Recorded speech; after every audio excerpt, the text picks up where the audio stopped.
নমস্কার বন্ধুরা, উর্মিলা কিচেন আজ নিয়ে এসেছি করলা দিয়ে আমাদের মাছের ঝোল। কিছুটা মাছ আমি ভালো করে ধুয়ে নিয়েছি। হাফ চামচ লবণ, হাফ চামচ হলুদ দিয়ে মাছটাকে ভালো করে মাখিয়ে নেব। দুটো আলু ছিলে নিয়েছি, আলুগুলো হালকা হালকা করে কেটে নেব। আলুগুলো কাটা হয়ে গেছে, একটা প্লেটে নিয়ে নিয়েছি। কিছুটা করলা নিয়ে নিয়েছি, করলার বোঁটাগুলো কেটে নেব, হালকা হালকা করে লম্বা লম্বা করে কেটে নেব।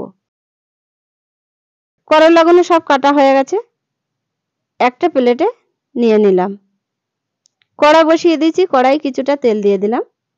তেলটা গরম হয়ে গেছে, মাছগুলো সব দিয়ে দেব। মাছগুলো সব দেওয়া হয়ে গেছে।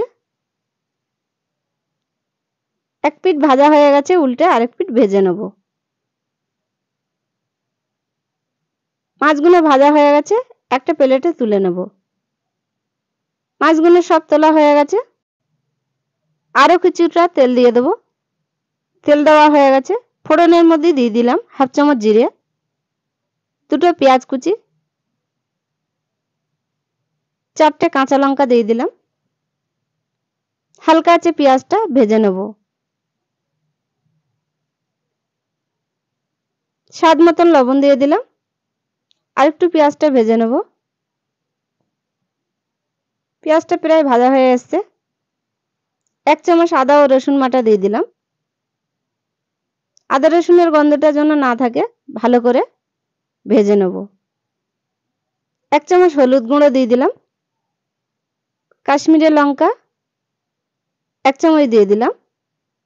একটু ভালো করে মশলাটা কষে নেব। কেটে রাখা সবজিগুলো দিয়ে দেব। সবজিগুলো সব দেওয়া হয়ে গেছে, একটু নেড়ে দেব। সামান্য পরিমাণ জল দিয়ে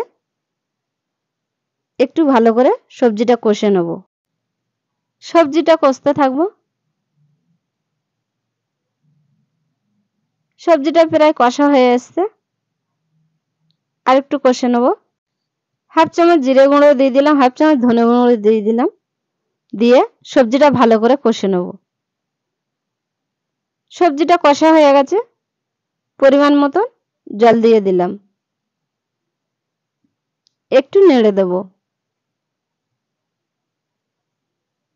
সবজিটা ফুটে উঠেছে, ভেজে রাখা মাছগুলো দিয়ে দিলাম। আপনাদের ভালো লাগলে কমেন্ট, শেয়ার, লাইক, সাবস্ক্রাইব করবেন। সবজিটা হয়ে গেছে, নামিয়ে নেব, নামিয়ে পরিবেশন করব। নমস্কার, আপনারা ভালো থাকবেন, সুস্থ থাকবেন।